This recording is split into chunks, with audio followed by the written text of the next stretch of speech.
Here with Jamoke Dada, who is the founder of Telo, which is a furniture company originated here in Nigeria, based in Nigeria, and many of the furnishings you see, like what we're sitting on, is her great work. So many of the stages you sat in front of, or if you were in the Creators Hub, some of the furnishings you sat on there are her creations. So we've been collaborating for a very, very long time.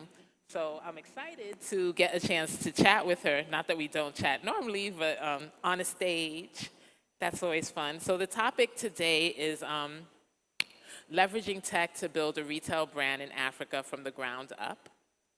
So we'll talk about how she got her start, but also just taking away insights on building in general. So whether you're a retail company or whether you're any kind of, I think what you'll gain from today is just anything that you're building, you know, kind of best practices and I think inspiration to do it. Because if you can build a company here in Nigeria, you can build a company anywhere. So we'll start there. And so, Jamoke, maybe you can talk about how you got your start. Were you always super creative? Did you go to business school? Did you go to design school? Like, how did you start Talo?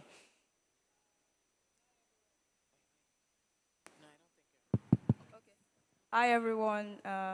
So good to be here today. Thank you, Ngozi, for this session. So starting out, to be honest, I didn't think of starting a brand, or I never thought of it for once, even while I was in school. I never really did thought of it because I think for everyone that known me from school or people I've worked with, I'm not just that kind of person that can start a brand because I'm just, you know, the way creatives are, they just want to be on their own, melancholic, and they really don't want to mix with people. So like for people like me, starting a business is not something you hear a lot of creative people do. And even if you see creative people that are delving into business, they always have business managers. But one thing is that I know my dad always told me I would, you know, make dresses from papers, you know, tear every book and make stuff. And I think he wanted me to study architecture. So the plan was just to be an architect, yeah. Awesome. So you mentioned like starting up, because I think for many people, now it's a little bit different. There are lots of creatives. You come to places like this, you see lots of creative people, you get lots of inspiration. But that's very recent. And even still, most people are like, being a creative is not going to get you paid. Like, you're making furniture, like you won't make money doing that. So how did you, I guess, like not choosing the track of maybe something traditional of like doing, maybe being like a doctor, lawyer, you know, all the traditional careers that people say, and being able to say, okay, I'm gonna do design, I'm gonna be a furniture designer. Like, what were your inspirations to do it that way?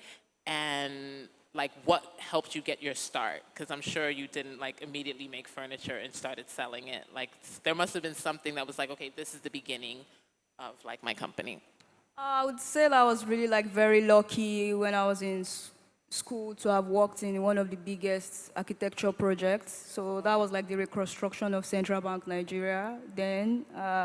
So after like being part of the project, for me it was like, that's one of the biggest buildings anyone can be part of, and I've seen the best of what architecture can offer me. And for me, it was really like, how many buildings will I get to design, and how many people get to experience my creative works in my lifetime? And I know that architecture would answer that question when it comes to scale. So I think at some point, so during the project, we had to like visit some furniture companies in Nigeria because JB was in charge of the project. But they also wanted local content in the building too as well. So they were looking for local manufacturers. So there I was visiting with a team of architects and consultants, some furniture companies. Then I fell in love with the process, right? Then I wanted to do interior design, but luckily the company I worked for at that time also manufactured furniture. So I was like, okay, I want to intern here, right? And just kind of understand business and how it goes. And it was there I realized that there's a gap and there's something missing. And when you think of furniture, there are like two ways people buy furniture in Nigeria. It's either you go to your roadside carpenter to buy, or you buy from the expensive brands, right? There's really no brand in the middle that kind of, you know, cater to that need, providing affordable, well-made furniture, you know, where you can order from your house and it's shipped to your doorstep. And for me, like the company I worked for at that time were importing raw materials from Italy. Like, it didn't make sense to me. And for me, it was like, I wanted to leave and I wanted to just find ways we can harness our own resources to make our own stuff. And I think basically that was it. But still, it wasn't like I left because I wanted to start a business. I left because I wanted to like create some pieces and put them up for some exhibition and get people to maybe buy 1 or 2 pieces during the exhibition, make my money, go lock myself up, create some pieces, come back again for another exhibition. But I think along the line we had like a customer who saw the pieces, luckily had a VC fund, and it was like, this can potentially be big. And they did their first investments in the brand, yeah. So as a conference, the idea of accessibility, like creating a space that anyone, should they want to, can be a part of, right? There's no barriers to being a part of what we create at this event. And I see, like, that's one of the things that draws me to your brand and what you design, because it's accessible to people. So when you started, you mentioned that you were thinking about creating art pieces and putting them up. So that's not so accessible. Like, you got to kind of have enough money to go to an art show and buy something. But where you are now, you're creating something that many Nigerians can be a part of. So when did you make that switch to say, no, I want to create something that more people can be a part of? I think it was during COVID. I would say like COVID was a blessing for us, to be honest. And it was during COVID we made that switch, right? And the switch wasn't even intentional, to be honest. So it was like during COVID, prior to COVID, we were just servicing businesses that could afford our pieces and a few people that can afford the pieces. But COVID happened, and we realized that a lot of people need to work from home. But at the same time, the economy is a bit tough because there are a lot of uncertainties, and maybe a lot of people can't afford those pieces. Yeah. Then we decided to test. We've been testing before COVID, but the tests they've not been successful. So most times, a lot of people see us do stuff at Taylor, but like, they think they happen at that time, but we've been doing a lot of tests some months or even a year or two. Even, for example, the use of augmented reality is something that we've been testing since 2019, and a lot of people didn't know that. So it was at that time, we put out a test piece, and it was this amakishi table. And I didn't know, I didn't know it was going to go viral, and boom, like a lot of people started buying that piece. And I think in less than 6 months, we sold thousands of that particular table. And from there, we're like, I think this is what we should be doing as a brand. There are a lot of people that need us, but they can't afford it. And basically, that was how we switched. So you mentioned kind of being like one of the first, like incorporating like AI and different things. So let's kind of get into some of the tech stuff. So I remember at our last conference last year, you were doing like kind of some virtual reality, and people were able to like experience your furniture, but not really experience it. And I think many people wouldn't necessarily make like the connection like you're a furniture company, but why are you into technology and why are you doing VR and AI? So like, what made you decide to say that's a good way to get more people to know about your brand? Was there a particular thought pattern that made you decide to get into like AI and VR and things like that? I would say when I was starting Taylor as a brand, like I said, I was pretty much in school. I didn't have money. So one thing, technology reduces the cost of starting a business, right? So a lot of people, for me, it was really around, if you say furniture business, you have to have millions of naira and a huge factory. But one thing I've come to realize, even not just furniture, fashion, any other industry that anyone wants to delve into, technology really provides that leverage that you won't get if there wasn't technology. Because for me, the use of augmented reality, virtual reality, eliminates the need of buying getting a huge furniture showroom. Imagine all those pieces people experienced in the VR headset. We had to bring them to social media week. Then that would have been a lot of space, right? The same thing for augmented reality. Because one of the issues with buying furniture is you cannot test. So sometimes you buy it and sometimes you're not happy with what you bought. But with things like augmented reality, you can test it out in your space and see if it fits, if it's the design that you want, or if it's the color that you want. And I think that part saves me a lot of money because I don't have to open showrooms. Yeah, basically. So I think also sometimes if somebody's a young designer, they're starting their business, when people say VR and AI, augmented reality, it seems like I need a ton of money to do that. Like that's not something that I can even begin to think about. How would I afford to begin to invest in technology? So maybe you can share how you're doing it, right? You're not like a trust fund child. You know, like you're just a business trying to make it. So how were you able to like incorporate technology and do it in an affordable way? For me, when I was starting the brand, so I used to create virtual spaces. As an architect, it was very easy for me to do stuff like that. So for us to, even some of the VR experiences that people had during social media week, some of them I had to create them myself. Yeah, so fun thing, I do like VR development like when I'm less busy, but it's been years I've done that now, so I've not time to. But you know, starting out a business, you get to do a lot of things by yourself. For instance, for the past few years, I've been designing Taylor's websites. You know, people say the website really looks cool. I get to design the website. You know, I get to do the VR part.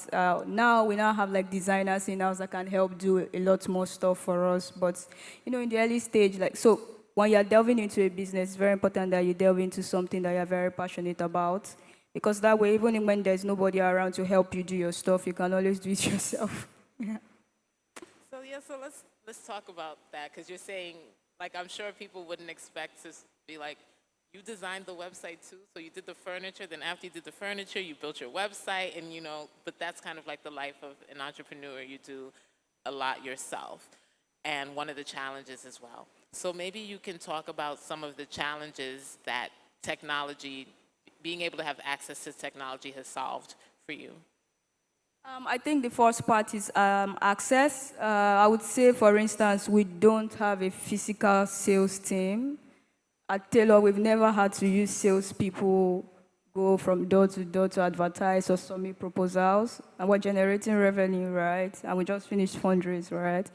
Leveraging technology has really helped us, you know, reach a lot of people. And you know, most people, like when they come to Taylor and they really see the small team that is doing a lot of work, then they are most times surprised. Yeah, now, it's not really because we really don't want to hire, but because there are just a lot of things in-house that technology is able to help us do, and hence we don't really need a lot of people in-house to do stuff. So for instance, we're about to launch a tool that's going to be embedded on Taylor's site where you can design your home yourself, right? So there's like a virtual interior designer that gets to attend to you. So all you have to do is just snap your space and upload on the page. And once you upload, you know, they set up a meeting and they design your space. You know, for less than 50K, you can have a full-blown interior design service. You know, it's not something that people get to have access to, right? That kind of stuff. Oh, okay. Yeah, thanks. That kind of stuff, you know, if there was no technology for that, then we'll have to hire interior designers that have to go to people's homes. But, you know, young people can now design their own homes and do all of those things virtually without needing an interior designer that will charge them millions of naira to do, you know. Those are some of the things, you know, that we get to do in-house, yeah. So we're talking about challenges. What are some, beyond just like things that tech can't solve? Like as an entrepreneur, what are some of the things that, I guess maybe some fears or things that keep you up at night as a retailer, but also just as a business person? Operations. Operations is any business owner's nightmare. So at Taylor, the original plan was not to manufacture, right? We're just supposed to collaborate with different manufacturers, then we list their products on the site. But for us, we have to manufacture because one thing is very important, and I think that's one thing most people know about Taylor, is the quality of the pieces, right? Now, the quality is there, price is right, but how do we speed up timeline? Because I know timeline is one of the things that people complain that we're like, it's really long. And, for me, like, I really want people to be able to get their furniture next day. But for me, like, we're not there yet at Taylor. So for me, every time I'm like, I'm having headache. How do we ensure? How do we optimize? How do we ensure that, operations run smoothly? Because in as much as there's a technology side, and I think that's one thing the mistake people make, it's you have the website, you have a payment gateway, but there's still where commerce is in Africa is logistics, supply chain. That is where the bulk of the work is, and it's still much in its crooked stage. Not a lot of work has been done, or a lot of things has been done, like leveraging technology around that line. So that part is like a nightmare. Things like logistics, but it gets better. So for instance. We are launching our own logistics brand, to make it easy for us to be able to ship our furniture. So yeah, so those are some of the things. As we begin to grow and scale, we're looking at how to ensure that we control the supply chain so that we can make our services, more easier for people to access and make everyone happy. Over time we'll get there. Maybe we'll be like IKEA and we own our own forest. Who knows? Yeah. So the conference, like our theme for this year is cooperate, collaborate, and innovate. And the idea that when we work together and when we collaborate, it allows us to put more innovations forward, and ultimately we all prosper by working together. So talk about maybe some of the, because you've collaborated a lot as a brand. Maybe talk about some of the collaborations that you've done and how it's allowed you to like scale and grow your business. So for us, even for some of the things that we're building in-house, right, aside from like the manufacturing side, every other side, every other part of the business is majorly outsourced. So that's one thing a lot of people don't know. And it's true, like collaboration with like a lot of brands, that kind of help us take off some of the things off. Because one thing people need to understand is you can't do everything yourself. And when you are able to find people who are able to take off some of your burden, because that is their main line of business, it is kind of easier. So for instance, this year we have a lot of opportunities to partner with a lot of foundations who are really kind of helping us. So for instance, we're partnering with Job Tech Alliance in Kenya. So they are helping us with like the whole Kenya operations. They help set up marketplace where we can also like empower local artisans and we can list some of their products on our site. Partnering with guys like MasterCard Foundation, to help us. For us at Taylor, one thing is that we try to focus on the main parts, which is the design and the manufacturing part, but there are other parts are majorly outsourced, to different collaborators. And we try to collaborate with a lot of creatives too as well, because I would say Taylor wouldn't have gotten to where it is today without the creators that have really helped us, push the brand out there. Oh, sorry. Let's get more into like some of the challenges. So everybody kind of knows what's happening in the country now. Moving things around, lack of fuel, lack of cash. We know that everything in Nigeria, like people operate in cash. If you need things moved around, logistics, people are often expecting cash to do their things. So how is the current environment and just doing business in Nigeria in general, how are you coping as an entrepreneur? It's not easy. So how do you cope beyond just like, oh, these are the tech solutions? How do you stay inspired to want to keep working and putting things out? For my coping mechanism, I think it's coming from a place of passion, to be honest. I'm very passionate about what I do. Maybe because, and I think it's one thing that everyone that comes in contact with Taylor says, like, you catch the fire once you are in, right? Because the vision is so broad and, we keep saying in-house, everyone in-house knows we want to be the IKEA of Africa, one major African city at a time. That's like a bold vision, right?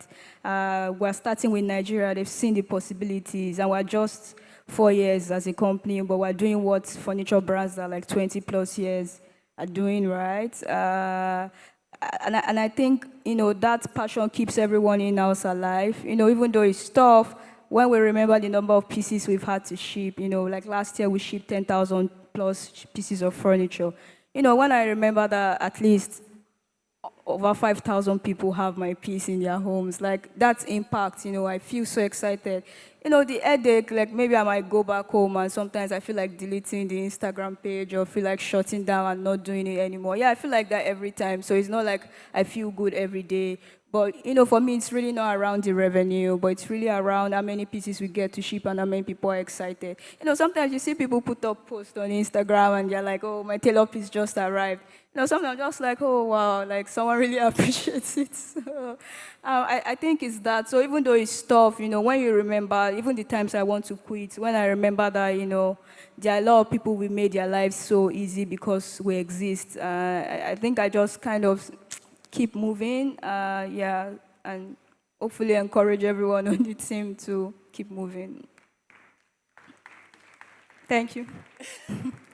So you mentioned like Instagram, like you post, and your page is very well curated, and we're at a tech event, so obviously we want to know a little bit about maybe like how you storytell on social media and how you're leveraging social media to grow your brand.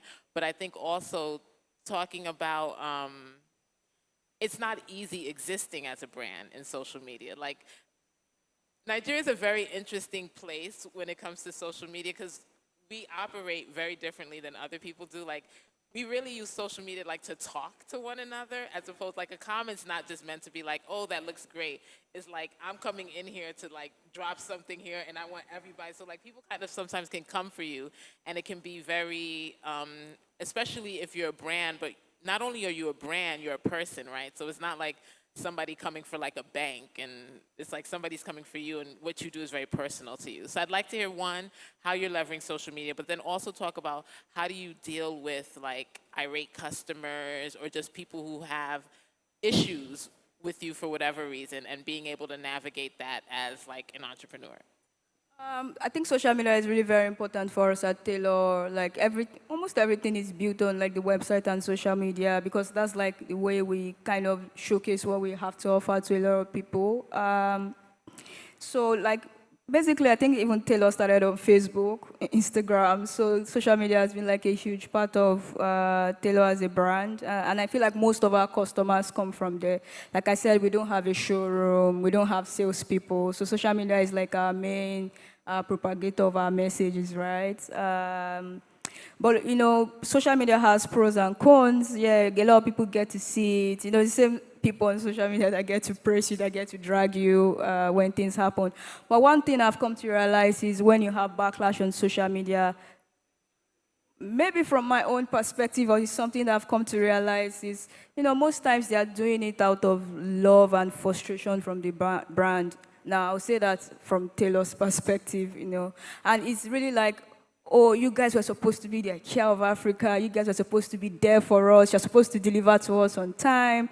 And you guys are messing up. And it's more or less like, you know what, we just have to come out and, say what we can say. Not a lot of people have access to me. So, sometimes some people are just frustrated and they don't even know what to do. The first place they go to is social media. Sometimes we get to explain to people that, if you have issues with a brand, try to reach out to the brand and talk to them. If they don't listen to you, have you tried sending them DMs? Some people don't even get to send DM or anything. The first thing is just go on comments and say, you know what, these guys, like, you didn't even see anything. Like, or maybe, you get to see some people that they've been sending you emails back to back. You're not reading your emails, then you come online. So, like, but they've been sending you messages. And, we get to see a lot of funny stuff. Like, and I feel like running a business will humble you. Like, it will really, really humble you because, like, at some point you just see some things and you're like, at this point, like, I'm just tired. I don't do it anymore. Because, you just see, like, you see this person, like, you are cool back end, but like, comment section or somewhere, like, you're saying a lot of funny stuff, but you and the person are cool back end. And I'm like, I can't understand, like, what's going on. So it's just really around, for us, when we have issues, try to reach out, try to, like, solve the problem, one-on-one with the person. So most times, there's no point trying to drag someone one-on-one on social as a brand, right? You try to like reach out to them one-on-one as a person and try to see what we can do maybe in future to ensure that you're happy. But I think it's part of business. Most brands have issues, but one thing is constantly evolving and getting better every day, you know. And I think that's like the most important thing. For me, I don't focus on. So sometimes, I see people say stuff like, oh, I need to find the owner of this brand. For me, like, I see them, I see all those things, but I try not to focus because trying to focus on it even maybe kind of gets to me as a person. And I feel like, and which is the truth, for each time we don't make a customer happy at Taylor, I go through like this kind of depression and I feel like I've failed as a person. That's the way I feel, and this is just me speaking the truth right now. So for me, it's really like, oh, I have to go back to the drawing board and try to, work on what's wrong, Sometimes, and I feel like that's the way it is with business, you try to stand up, solve the problem, you fall again, you stand up. But for me, it's really like you keep trying because you get better. For us at Taylor, what we are doing is not something that already exists, right? It's not like you see brands like Taylor. I've seen brands during COVID and after COVID try to be like Taylor, but it doesn't stand. Like, it's still tough. Like, this is 2023, and I'm still trying to find a brand that is competing at the stage Taylor is right now. And it's not really because of anything or trying to brag, but it's legit. Like, it's hard. It's really hard. And it's really around, try to just constantly go back to the drawing board. We don't have a template for operations or have a template of furniture companies that are doing this. We literally have to build our own systems from scratch, method of acquiring customers, like all of those things. We are building our systems and processes from scratch. So I understand that, it's a lot of trial and error. Like, one thing we do at Taylor, we are constantly doing stuff. Next month, we might tell you that we are moving towards another direction. That's the way it is because we're constantly evolving. No, we're just 4 years plus. Hopefully before, as soon as possible, we'll try to correct, most of those things. So for instance, now, we're able to afford consultants to come in to help us with our operations, look at all of that. Before we can't afford all those people to come in. So I think it's just a gradual process that evolves over time.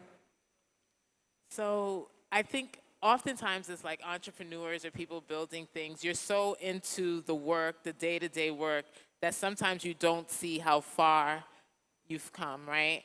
And I think, I think maybe 5 years now I've known you, and being able to see where you started and where you're at, and being able to celebrate those wins. I think it's amazing. I'm sitting in this chair is so nice, and one can say it was made right here in Lagos, in Nigeria, and this chair could be anywhere in the world, and everybody would say it's a lovely chair. And that's from you.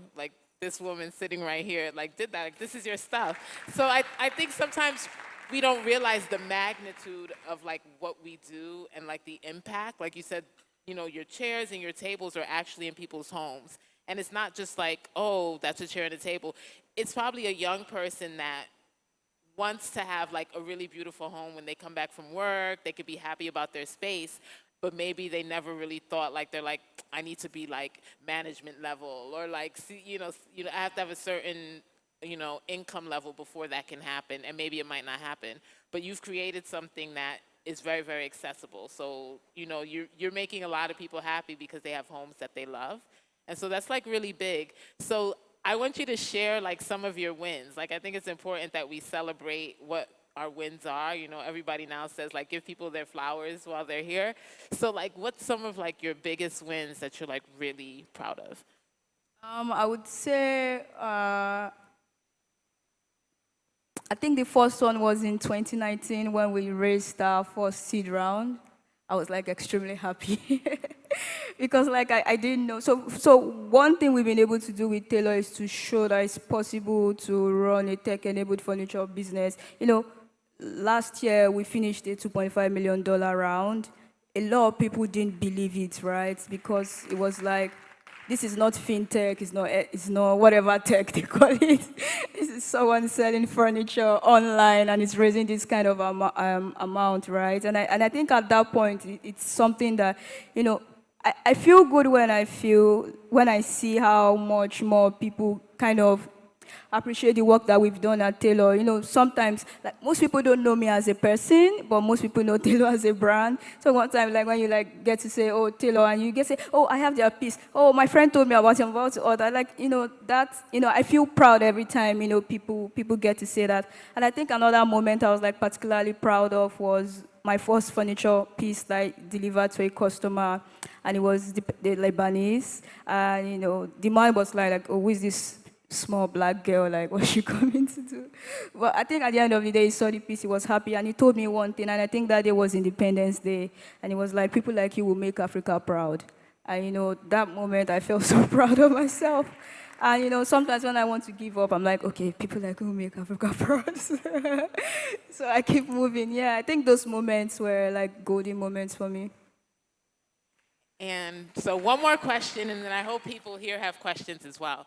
So my last question is, if you were to give like one piece of advice, or even maybe like one, if you have like a mantra or something that allows you to like keep moving forward. So either like a word or something you think about that keeps you focused, or like one piece of advice that you might give, either or both.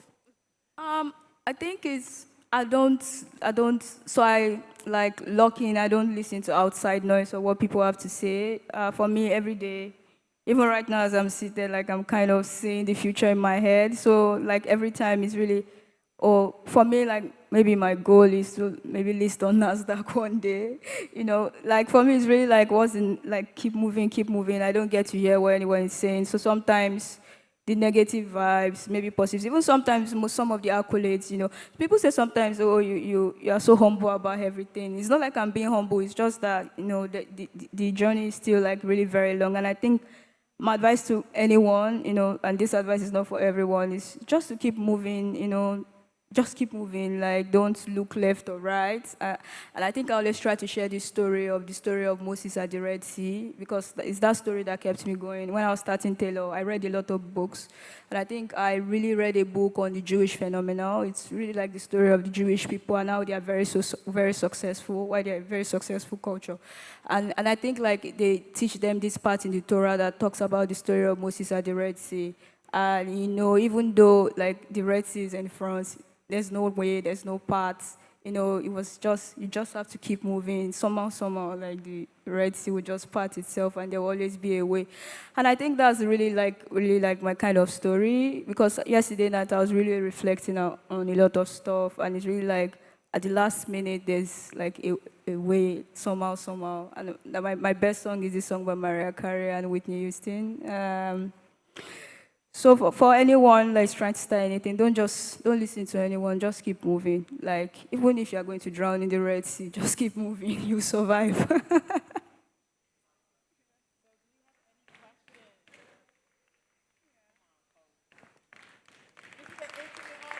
clap yet. Don't clap yet. I want some questions. Don't clap yet. I know people have questions. I just wanted to ask the book that you talked about, the Jewish, yeah. It's called the Jewish phenomenon. Oh, thank you, thank you. So any question? How many people here are like an entrepreneur or they're building something?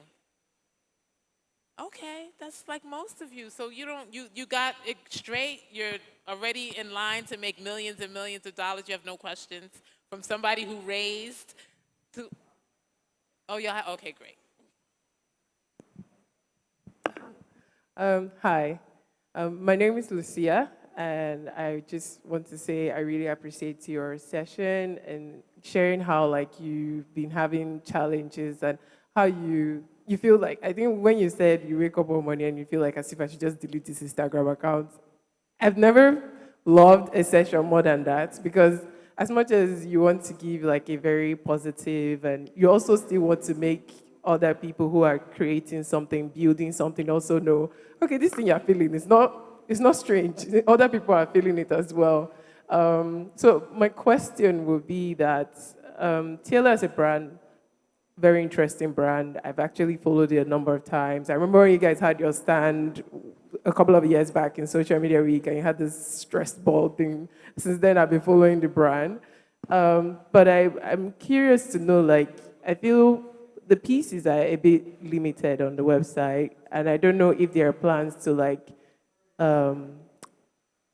build up more pieces, options. Like, it's one thing, there are some people who know this is how I want my bed to look. There are some people that is what they're seeing. They're like, oh, I like this, and I think it would fit into what I feel my room should look like. So, like, are there like options for like more options of like bed pieces and chair pieces, especially for let's say being more realistic in Nigeria, where most people around like where you're saying your furnitures, you don't have to be a CEO to be able to afford Taylor, and especially with how you guys have installed like the installment plans and all. Most people who are working in Lagos are usually in like a self-con, a shared flat, like pieces that can fit into those kind of spaces. That's my question for you. Thank you. Thank you. That's why I mentioned earlier that we're partnering with a brand to kind of do that part for us. So I think I was speaking with Ngozi earlier, and I was explaining to her that part of our goal this year is to create a community of creators. So we are currently, like for instance, partnering with CCO Creative Economy to onboard like different makers, and we can list their pieces on their site. We have that feature, but it's not live yet, because we only have a few merchants that we are testing those things with. So where like creators can list their products on Taylor's site and people can get to buy. The reason why we're testing with that and we were not so big on it yet is because I can vouch for Taylor's pieces, but other people, it's really kind of hard to like vouch for them. So, so right now it's still something we're working on. This year, I know we officially haven't launched for the year. So if you go to our Instagram, it's still stuff from last year that you still see. It's because we're launching a new collection this year, and we're just trying to ensure that our operations is good before we come back, to the public. But it's something that we're working on. From second half of the year, people should be able to shop a whole lot. And like I said, the virtual interior designer is also coming live on the site too as well. So you can envision your space and, we can, do all the procurement and whatnot for you. Hello, my name is Obioma. Okay, before I ask my question, I want to compliment you, Jumoke. I have 2 of those chairs you're sitting on right now, and I can tell you that I've stayed in my house for getting to 2 years now, and they are like exactly the day I bought them. Yeah. Thank you, big stuff. And I also have the Amakisi table. That's the table I work with, and awesome. So I'm asking this question from the standpoint of someone who's working with 2 companies that are in the raising process right now. We are trying to raise funds. One of the companies I'm working with is already raised. We're almost there. And one we are just starting out to raise, right? So I want to ask you, what was your experience what's your experience raising a seed round and the Series A, right? You just raised right now, maybe last year. What was the experience like? And could you suggest to us who are looking to meet with investors, routes to go, people we could talk to, and maybe preferably people to avoid? Because one thing I know going through the raising this is that there are people you want to avoid in raising money. So could you tell us people you had a great time with, people who you think would maybe freely invest in your company without trying to rip you apart and stuff like that? Thank you very much. It's a direct question, and please, I want you to be specific. Thank you very much. Yeah, I think this question is very deep. Okay, so for me, I didn't really go through the traditional route of fundraise during the seed round. Like I mentioned earlier, it was a customer, and I'll mention his name. It was Bosun Tijani of CC Hub that bought from Taylor's at that time. And he saw the brand, he was really excited about it. And luckily, they had a fund called Growth Capital, and they invested in Taylor that year, right? But I would say that the experience from that particular part was, if there was something I could change back then, would be, I think when you're trying to fundraise, and I think it's always very important as a founder to have a community of people who can help you. So for instance, a commercial lawyer, an investment banker, or people who do all those sort of things, right? Or somebody that's worked in private equity or VC as friends. And I would say that because this last round we raised was because of a friend I know that works in a VC firm. Do you understand? So having that kind of network really helps you. It makes things easier for you, because this is one thing. People invest in people that they know and people that they trust. So like a founder, nobody knows you from anywhere, or you're not like within the system. It's harder for you to pitch, because most times those pitch decks get thrown under the bus, right? So usually, like, it's really, try to go out as much as possible, go for events for instance, there's Africa Tech Summit happening in Nairobi next week. A lot of investors and whatnot are coming around. It would be good to network in events like that. All those sort of events, try to like create. So as a founder, you have to be intentional about your circle, right? Your friends can be your friends. No, you can have friends from school and whatnot and all these people. Well, there's little help they can offer, because apparently. So be intentional about the circle of friends that you have. So for you as a founder, the people that are very important to you are people that work in private equity, VC, commercial lawyers. If you have people like that, it's kind of easy for you to, talk to them. And also, I think for anybody starting out, accelerators are very great. For instance, I would say I got my first 5K from Tony Lumelu Foundation that year. Yeah, so I did a couple of accelerators too as well. Those 5K, 10K, 20K here and there would do something while you're waiting for, a VC to come in. Then when you are speaking with a VC, it's very important that you put your lawyers close to you, because you don't want a situation whereby, you're negotiating terms that you regret in future. There are some things that I wish I pulled back on in the seed round. Now I can still push back on right now, because now the term sheet is like a layer of what was in the seed round, and I've already negotiated something that I wasn't really cool with. And I think another part that is very important is to also know the value of your business. It's really very important. Because at the end of the day, you don't want to give your company away for peanuts, right? So somebody is giving you 100K for 50%, like, yeah, so that part is really very important. Have good advisors when you are fundraising, because they are really going to help you, when you are talking to investors, in terms of valuation, in terms of terms you are negotiating, even your contract as a founder, that part is really important, because we sometimes overlook that part, yeah. Hope I was able to answer your question. Okay, thank you so much. It was, I think, within just these few seconds, I've learned a lot right now, right? And you mentioned Tony Lumelu. I got the 5K as well from Tony Lumelu. That was very nice. Everyone, please apply to it. So I would like to, I don't know if it's possible, but it's a favor I want to ask. Is it possible maybe after this section to get to talk to you, maybe even if it's by mail?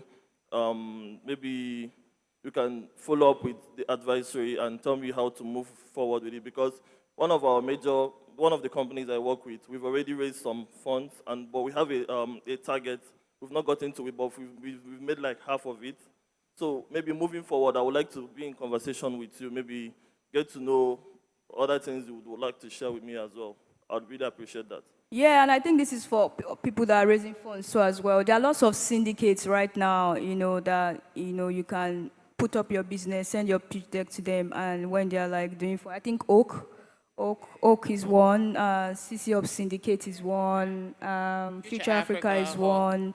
I think there's this, There's one other Get one Equity is one. There are like syndicates right now that can help you raise maybe up to $500,000, if you put up your business on their, I think by sending your pitch deck to them or something. Okay, nice. All right. Any other questions? Anyone?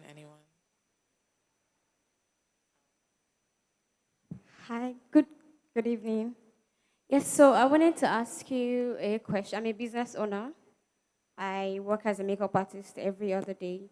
And while you were speaking, I checked your Instagram page. I noticed that your kind of furniture really fits into the simple, classic, Nordic decor setting, which I like.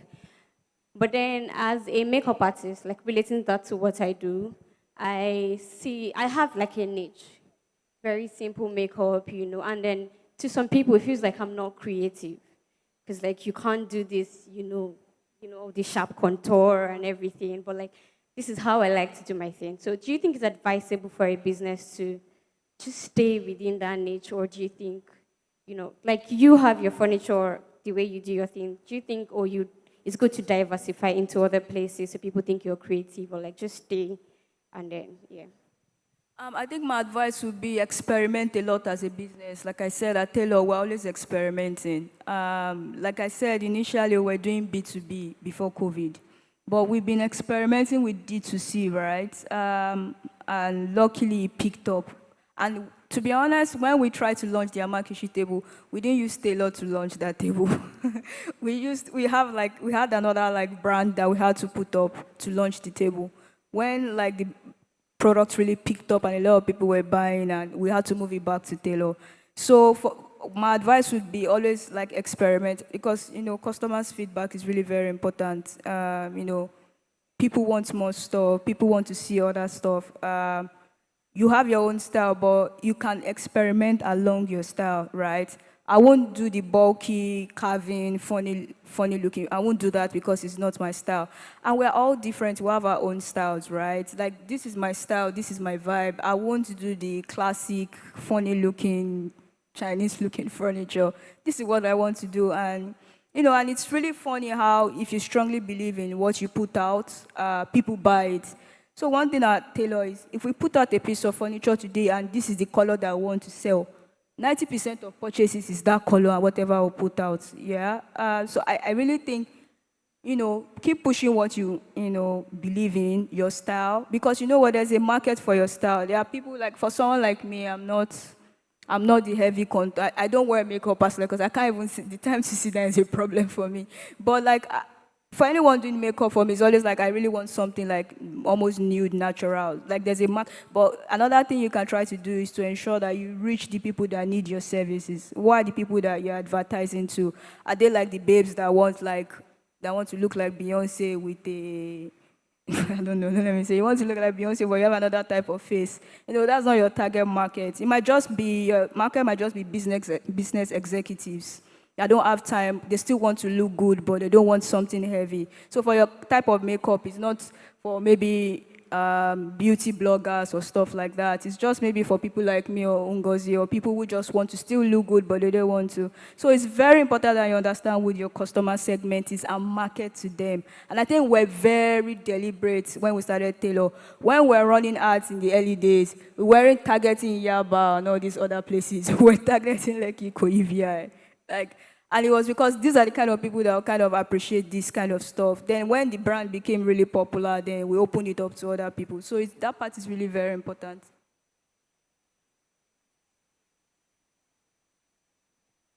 Hi, my name is Michelle. So I have one question. So what was your main struggles or the key things that you struggled with when you were trying to scale, so to get to a bigger level, and how did you navigate it? So, yeah.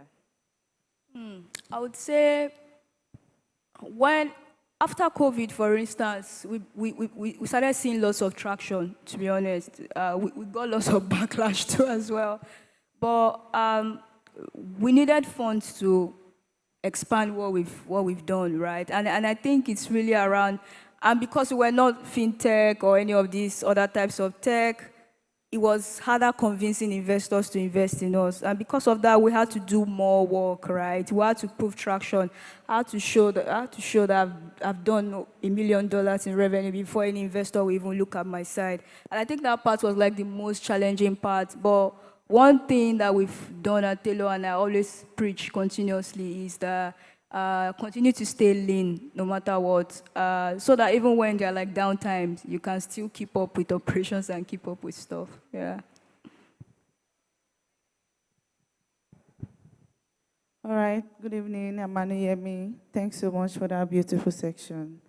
Actually, I watched one of your documentary, and I was so impressed. And ever since, I kept following you. Like, you've been one of the strongest person I've met, and which keep me going in my own field.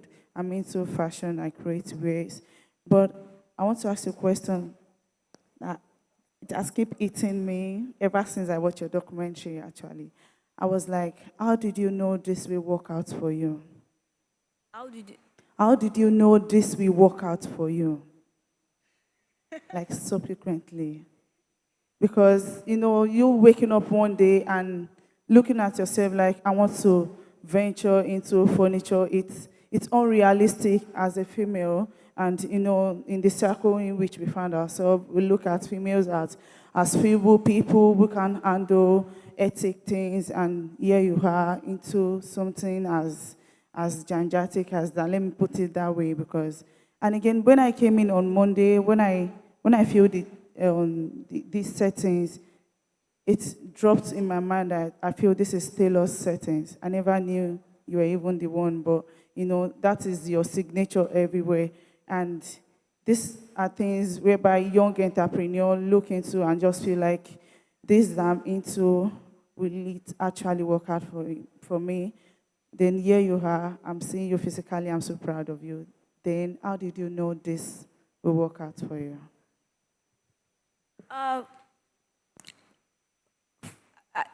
When I was starting out, I didn't know it was going to work out, to be honest. Like I said, I risked my master's school fees to do this, a lot of stuff. But one thing for me is like, no matter what it is, I keep trying, I keep believing. And I feel like once you believe in something, the universe has a way of making it happen. I don't know. They say it, but I've tried it out and it's worked for me, right? And I think it comes from a place of vision and what you can see, right? There's a way what you see comes into reality. I don't know the mechanism behind it and how it works that way. But for me, it's really like every day, this is what I see, and I have to keep moving towards that goal. It's going, like I'm still doing Taylor right now. If it's still going to work out right now, I don't know if it's still going to work out. But it's really every day constantly growing and constantly adding value. And one thing I can also say is that as long as you're adding value to people's lives, it will always work out. I think that part is really important.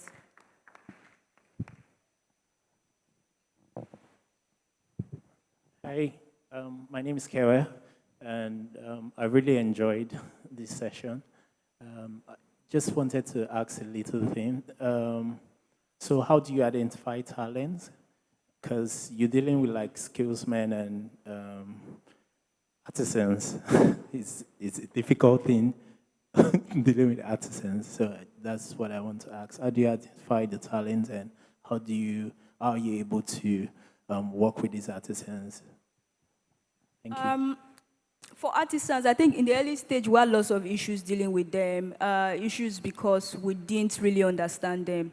But I think for every talent, there's always a motivation, right? There's a reason why you're doing it. And I think the moment, it's still something I'm still learning too.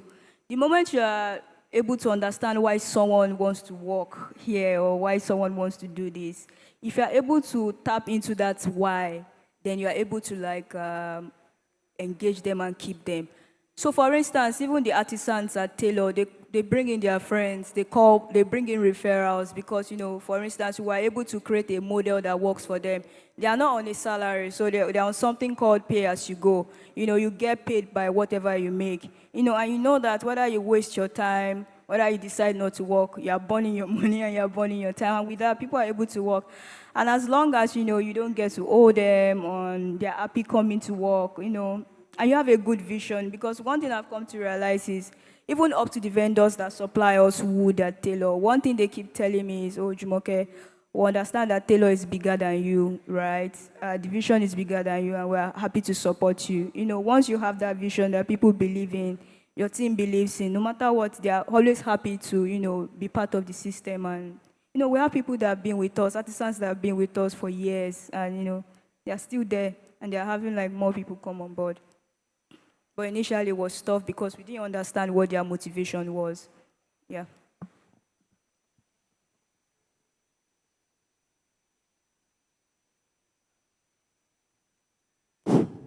Thank you, Jumoke. This session has been very enlightening. I have two questions, because one of my businesses is actually in the interior space. And I'll just be very straightforward. If you can remember, what were your first 5 sales like? How did you get your first 5 customers? If you can remember, I would like you to share with us as concise as possible. I'm asking off the fact that I think the biggest challenge is the beginning. And once one is able to start, the dynamo has a way of propelling and pushing itself, re-energizing the system. But it is generally, first and foremost, the energy to overcome inertia. And you get encouraged when you see some money. So how did you get your first 5 clients? Then my second question is, Taylor is 5 years thereabout, right? And I don't know whether I should be asking this out here, but CSR-wise, do you have any plans? Have you done stuff? Would you like to share with us what Taylor has done CSR-wise? Thank you. Okay, thanks. So I'll start from the second question. Right now, we're partnering with Ford Foundation to create a program called TWEPS, and the aim of the program is to bring more women into the manufacturing workforce of Taylor. So we're going to be training women, do all the training, soft skill, train them on how to be, so for instance, training them on how to become upholsterers and, integrate them into the workforce. I think for me, that's really more impactful because in Kenya, for instance, most of the women that do the sofas and most of the people that do the sofas and whatnot that work in the upholstery section are women, right? But you don't see them here. So that's part of the things we're doing. Also, we are running this program with CC of Creative Economy, for creators and makers where, they can focus on their businesses and we can, list their products on our sites. For the first sale, I think the first sale came from this free Facebook ad credits we got at that time. Then a customer saw it, then she bought. I think Miss Tanas of Lost in Lagos was our first customer, yeah. Yeah, she was our very first customer. And she put it up on Lost in Lagos page. I was super impressed with businesses like Taylor. And I think Lost in Lagos they curate different businesses. And from there, we got our second sale, third sale. So even I tell people on the team that I can trace our first sale to Miss Tanas. So wherever Taylor is or whatever we are today is coming from her. Nice. So thank you. We are out of time, but this was a really good session. I learned some things as well. So thank you, everybody, for sitting with us and giving us your questions. Jumoke, for being who you are, adding some brightness and color to our lives. Thank you. Thank you, everyone.